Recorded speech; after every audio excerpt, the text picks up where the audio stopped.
Hello everyone, welcome to another 3D Total interview. Today we have the amazing, talented Linnea with us today, commonly known as Feefal. If you're not familiar with Linnea's work, which if you aren't, how dare you? But yeah, Linnea is a talented, amazing artist and illustrator. Her work has this like a dreamlike, fantasy-like, but also dark and kind of gritty style to it. I really love how she incorporates biological elements with like fantasy, everyday objects, mushrooms, and it just has this whimsical, dreamlike feel. FIFA already has an art book with 3D Total, but today we'll be discussing on her contribution in 3D Total's latest book, Inspired by Nature. So thank you so much for having this interview with us. I am so excited. Thank you. What an introduction. I like to start off an interview with like being showered with compliments. Perfect, of course. All the compliments well deserved, of course. Like I said, if you don't know how art already, how dare you? How dare you not?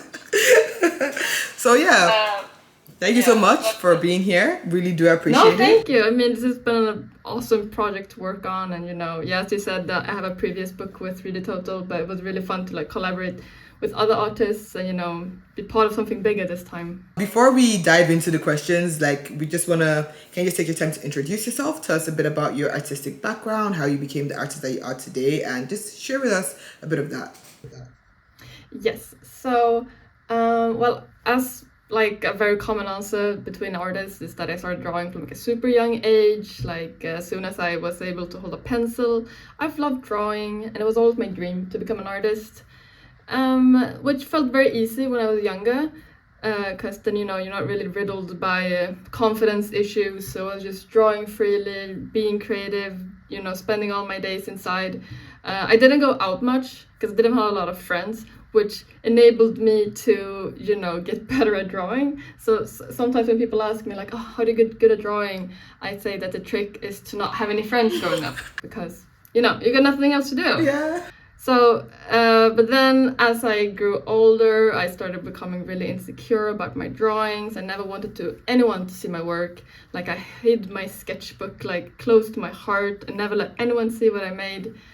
And I think I did that all throughout like middle school, high school. I was extremely shy, and then I had some bad experiences in art school, as many of us do.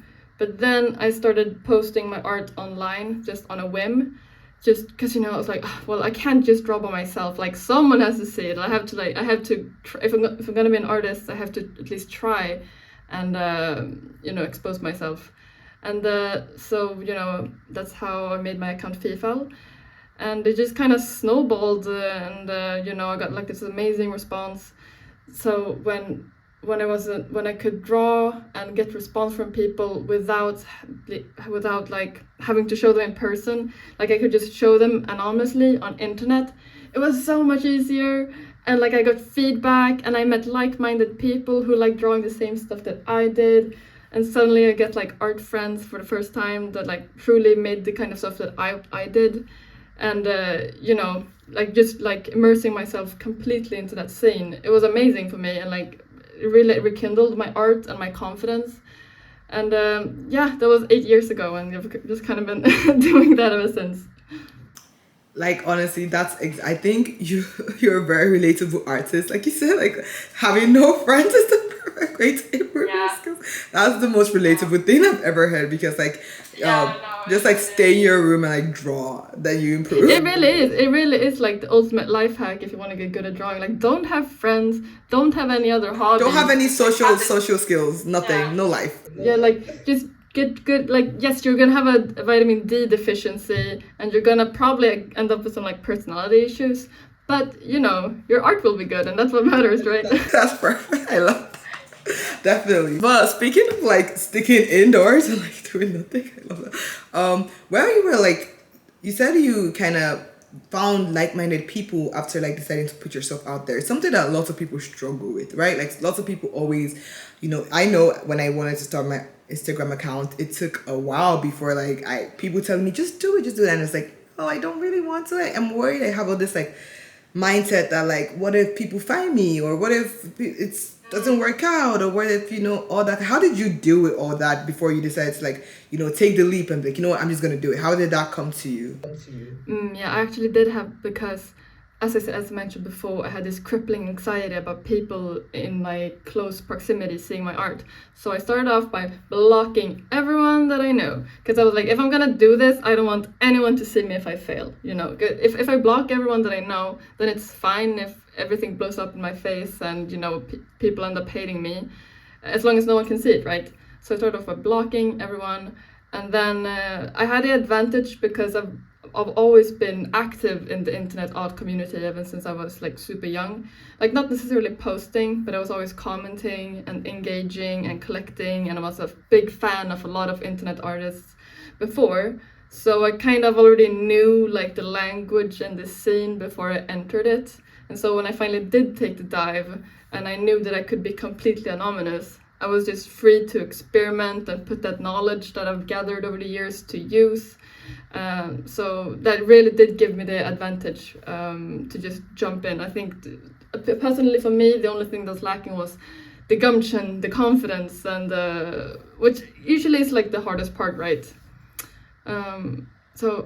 But yeah, once I did try it out, like it's failing is not as embarrassing and as heart-wrenching as like it seems in your head. Like it's fine to like not get huge numbers on your first try or anything like that. Like really no one cares, because everyone's posting art is like here for the same reasons that you are, because you love art and you want to share and you want to engage with other people. So, you know, if you just keep that in mind, it's, you know, why not try? Definitely, I do agree that like most times when as you know as artists we're always very self-cautious about like our creations and we overthink it, because most times like you said no one cares, and there's a beauty in that sentence, like no one cares. It's like, oh, no one cares about my art, but then at the same time it's like no one cares, do whatever you want to do, right? Like it's perfect. Yeah, it's a free feeling. Yeah, I totally agree. You mentioned how like you said you were always on the online space, right? You interacted with other artists. Can you tell us a bit more about like those artists that were your inspirations? And not just share about your inspirations in general. It doesn't have to only be artists. What inspired you to create the kind of art you create? Yeah, I think Loish, which I'm sure many who's watching this interview are familiar with. She's been like my big idol, like one of my big idols for a long time. And then I also had like a lot of artists on DeviantArt that I followed religiously, and I still do. And I think it's like the whole internet art scene is such a evolving thing with trends and fun things to try, and you know, new tutorials and new perspectives. And so if you kind of if you have like if you have an into that scene, or if you engage in that scene, there's always like a constant influx of new inspiration. So that's kind of how I like just being in that art scene in general was kind of what was most inspiring to me. Like I saw how these artists were, you know, engaging with their followers and drawing their followers, or you know, doing art collaborations with other artists and just having fun with it as a collaborative experience. That was what attracted me the most to the scene, because you know, drawing in your room, as fun as it was, is also pretty depressing and can get pretty solitary. And so, you know, my little soul wanted to reach out and you know, make art friends. So that's, yeah, just did that answer your question? Just like kind of being in that scene and like seeing other artists try new things. That is what I find most inspiring about it. Yeah, definitely did answer my question. Like you said, it's a matter of like just having people that you know inspire you and being around like-minded people. I totally agree. Like it's a different feeling when you have people that understand you, that kind of do similar things as you do, and you guys are all like encouraging each other and like inspiring each other. It's just like like a hub for creativity, right? And just like inspiration all in one. And I think that was great. I think, you know, but you can only get that if you start, right? If you decide to like put yourself out there and start. You can't get that unless you put yourself out. You really can't. Like I really could not dream about being where I am today unless I had started. And like artists that I've literally followed for years are not like they're like, when I saw that they followed me back on social media, it's like I can't, like I've been a fan of them for like a decade, and now they kind of know who I am. It's the most amazing feeling. I mean, now I'm kind of bragging, but no, I brag as much as you want. Like you worked hard for everything, so like why not brag about it? You know. I I think if you've been like in online art space like for a while, like eventually an artist that you look up to will like notice you, like engage with you, and that is like the most amazing feeling. It's like, my idol noticed me, you know. Definitely, I feel it's like senpai noticed me. I get you. Yeah, exactly. But speaking about like, let's talk more about your art now, because we've talked about your inspiration, we talked about your journey. Because at the end of the day, like you started your account to share your art, right? Like your art was what got you where you are today, you know. So let's talk a bit about your creative process and how you find inspirations and how you channel that inspiration into your art. Can you share a bit about that? So I had kind of a dry answer to this one. It's embarrassing to admit, but I'm actually not a very naturally curious person, I would say. I think if I was left to my own devices and I had no motivation for anything, I would just rot in bed all day and just like scroll through the endless like feed of internet and never really challenge myself. But I've come to realize a few years as working as an artist that if I want to make cool art, cool inspired work that, you know, resonates with me and other people, the way I like to view art that is clearly like inspired by something and has meaning, I have to be someone who knows stuff and has a genuine interest in the world around me. So that has kind of forced me to, you know, broaden my perspective, learn new things, go outside, talk to new people, and, you know, kind of use my brain to like think and wire things in my brain. Because I mean, to be a creative person, you really have to to make creative art, you really have to be like an inspired and creative person in general. I really try to force myself to like learn. Like recently I've gotten really into biology. In school I had no interest in biology whatsoever, or astrology, or like space astronomy, or you know, anything. I was a horrible student. But now that I have an artistic way of I can channel that knowledge into art, suddenly it's like, oh wait, I can use this. So it's like that is kind of my artistic process, I would say, or like my creative process. No, I definitely feel you in the whole like I'm not into biology, but obviously, let me tell you a very short story. I'm not into physics in any way, but when I started learning about like the principles of color and light and how like refraction and how I could channel that knowledge into like my work, Yeah. all of a sudden physics is so fun. All of a sudden, I love I don't that. know. I guess it's like an art brain. It's like it really has like no interest unless you're like, oh wait, I could make this into art. I can make this I pretty. can make pretty pictures. Pretty pictures. Great. I totally get you. So relatable, extremely relatable, definitely. But yeah, I do agree. Like, if you want to be creative, you know, art is basically just a form of expression based off what we consume. And if you want to be creative and, you know, make art that's true to you, it's all about like what you consume and how you channel that information and create beautiful art with it. So definitely, I totally think that's amazing. And I think looking at books like from 3D Total and looking at like art books, it's a good way to see like how different artists are able to like, you know, channel those ideas into like a finished work of art. That's why I really love like seeing collaborative books. Like I love personal art books. I think it's really good to learn a bit more about like an artist at a deeper level. But I really love collaborative like art books like you know, the Field Guides to Witches, Inspired by Nature, Push Your Creativity, whereby it's like a combination of different artists, because every artist interprets an idea differently, and it's always cool to see how like each artist takes that general concept and makes it their own. So yeah, let's talk a bit more about like your contribution in Inspired by Nature. Yes. So I first got the offer to like they asked me like, oh, would you be interested in a project? It's called Inspired by Nature. And because I'm kind of known on the internet these days as the lady who draws a lot of mushrooms, like a lot of mushroom inspired characters. And so they reached out to me and were like, hey, I think like this might be for you. And you know, when I got the project, I was like, oh my god, you know, I get to get paid and I get to collaborate with a bunch of cool artists to basically do what I do like all the time. So like design a mushroom character based around mushrooms. And so that was really great because it enabled me to kind of break down my process and how I source inspiration from nature, and like break that down into cohesive steps, because I wouldn't say it's, because usually I work quite intuitively, and so it was very beneficial for me to like break it down into steps and seeing my process and seeing what kind of references that I use. And you know, also just getting to draw my favorite mushrooms, which is the Cortinarius iodes. I'm not sure how you pronounce it.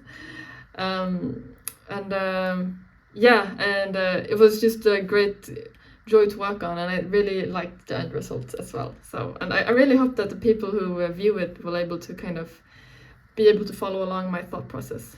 Yeah. Definitely. I think that's amazing because, I find it very difficult to actually share my thought process because, like you said, it's most times it's very intuitive and it's like, I don't know, I just put pen on paper, It is very intuitive. Yeah. It's, yeah. I think it's like an acquired skill, because usually when I was younger and I saw like art tutorials by other people, like I really didn't appreciate the amount of effort it takes to kind of write down the process, but it really is. And I really benefit a lot personally from reading how other artists do it as well, and how I can apply that to my own methods, which is why it's great, like books like these where different artists get like a very similar topic, and like you'll be able to compare like, oh, how does that artist do it, and like, oh, how does that artist source their ideas, because it really isn't the one way on how to source inspiration. So like that's like the difference between like an art book, which is more like a deep dive into one artist's psyche, whereas this one, you really get like a specialized task, and you can see and cross-reference. So yeah, I mean, these kind of books are great for that kind of stuff. They're very good. They're very great for inspiration, kind of seeing how different artists work and trying to pick out like, okay, this I think this would work in my process. Maybe not this, maybe this. You can like bring it together, and that's how you make your own workflow. I totally agree. I definitely agree. I want to ask you though, was there any part of like the process that you struggled a bit? Like, it's every time we always show the highs on Instagram, we always show the final perfect piece, but like, where did you have any struggles, and if you did, how were you able to overcome those struggles? I definitely struggled at usually the beginning stages are quite challenging for me to narrate, because if it's just me and my sketchbook, then it's fine because I can just draw whatever ugly thing that comes to mind. But when I have to actually show other people, I have to be like, I kind of have to clean this up a bit to make it make sense, So I personally did struggle with like explaining like my initial sketching process. But then I did kind of include ugly sketches anyway, because I think you do need to see them. Like I don't want to show them, but it is beneficial for people to kind of see the ugly faces as well. And then I also had a problem with like narrating some of my artistic choices, because I'm very much a person driven by aesthetics. More than purpose in art, more than that it's supposed to be deep or make sense. The one thing I prioritize of everything is that it's gonna look cool. It's gonna be pretty. It's gonna be like, wow, and to kind of explain that in a like intelligent way and kind of give a reason for like why I added sparkles in that particular step. I was like, how do I make this sound smart instead of just saying that I like sparkles, So yeah, those are the two I struggle with. Yeah, I totally feel you. I'm very aesthetically driven. Sometimes I just want to draw a cute girl with like big sparkly eyes, and I don't have a reason. God, I hear you. I don't have a reason. Like it's not that deep. I just want to. It really isn't. But definitely, I feel you. But I feel you on a high level. But speaking of like your struggles, obviously, other than the fact that you got to draw mushrooms, what did you enjoy most about working on this project in this book?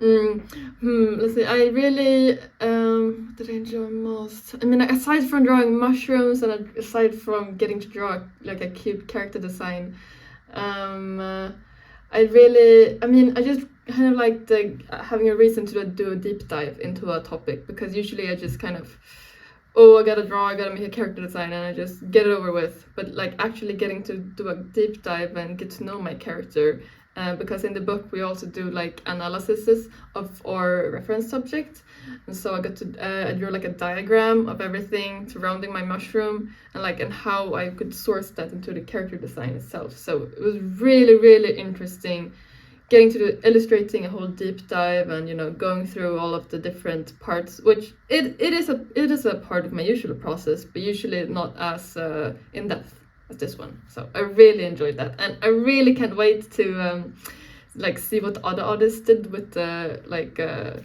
in their work and how they broke down their own reference topic. Like that's probably my favorite thing about this whole process. So just how in depth everything is. Definitely, I agree. It's always I always love like getting the final product and seeing like everyone's like different interpretations of like the subject matter. Is always, and yeah, like you said, having a deep dive. I think most people like, I always say that like with the social media and like the internet and everything so fast paced now, we forget that there's a whole process that goes behind a lot of art we see, regardless of how long that process takes is different, but there's a process. You know, some process more intuitive, some process more structured. So it's just good to like see the behind the scenes of how like yeah, the outlook comes definitely. to. I mean, as someone who's like very much, like I really don't think about my process at all. It's like super fascinating to hear about other artists who just like they go like this and they have like a meticulous way of doing everything, which I think is very beneficial to learn both perspectives. Exactly, I definitely agree. And before we come to an end, because we just have a few more questions, and like I said, I want to keep this snappy, not to waste too much of your time. But before we go, I wanted to ask, who would you recommend this book to? Like, who do you think would enjoy this book personally? Who do you think you're like, okay, this would be a perfect book for this person? Yeah. I think first and foremost, the type of people who enjoy this book the most are just people who like art, especially like kind of inspired by nature art. But like because even though it's a focus on like learning how to draw, all different artists are also coming with their own gallery of their own unique pieces. And so having a collection that's centered around this one thing, I mean, it's just as an art book in general, is going to be a beautiful, beautiful work.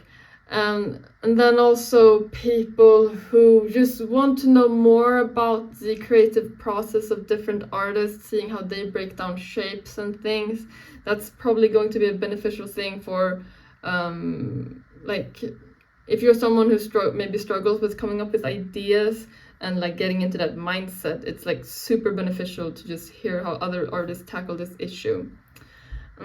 And also, you know, I would say that I do recommend this book for both beginners and also like more advanced artists, just because I mean I'm going to read it and I'm going to enjoy it, and like a really kick-ass line of artists are like you know, putting their heart into this. So yeah, I mean, so if you like art, if you like forestry art, if you like character design, and if you just want to know more about the artistic process, so yeah.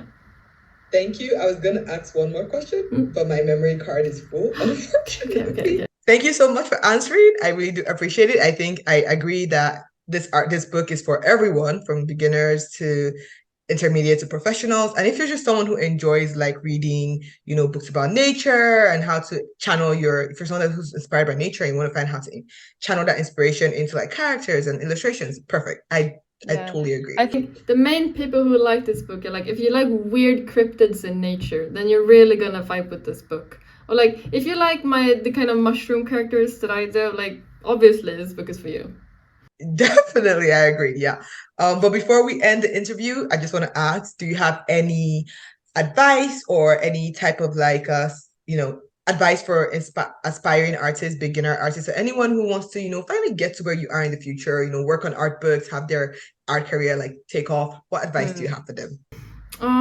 So many. It's a lot of steps it takes, but I think main one, just, you know, keep an active life, keep an open mind, like experience things. You know, don't get so stuck on like in your brain, and if you want to like work on your creativity, don't just get so stuck on like perfection, just because in order to build up like a portfolio and develop like your creative brain, you really have to like throw out ideas and, you know, work on them, because like creativity really is a learned skill set. So the more you practice it, the better you do. You gotta have a few bad ideas until you finally get a really good one, and after that, it's you know. As for social media, I would say it's I mean it is getting harder, it is getting more increasingly difficult. So I'm not, since I started like way back, I really can't say how to like build up an audience in the current setting, but in general, really try and reach out to the community. You can't do it alone. Like if you just post and don't engage with anyone, nothing is going to happen. You really have to push yourself and talk to people, learn how other people are doing, do challenges, do collabs, and kind of see it as like as much of a social thing as much as it is about artwork. So those are my two top advice. I think it's just kind of a bitter, disgusting pill you have to swallow, is that if being like working as an artist really is just about of networking as it is about actually being good at drawing. So you just kind of have to do it. I mean, because it really is like no way around it. Like you really can't escape having to engage and talk to people, and it really is like extremely nauseating and awful at first, but you do get better at it. It is a learned skill set. So and it really isn't as awful and scary as it seems at first, like reaching out and talking to people. I mean, it can seem like it's this huge scary thing, but once you get to talking to people, you realize that they're also passionate and nerdy and creative and introverted, just like you are. Because you're not talking to football jocks here. You're talking to like artists. They're nerds. Everyone's a nerd. So that kind of takes the pressure of things, in my opinion. Perfect. I think people have to remember that we're all like-minded people and we all love the same thing, and no one's here to like judge you. Everyone's here to like, feed off each other's creativity. So thank you. Exactly. Yeah. As I said, my memory card unfortunately is full, Yes, but but I really did appreciate it. Yeah, but it's really been a delightful interview. Like, thank you so much.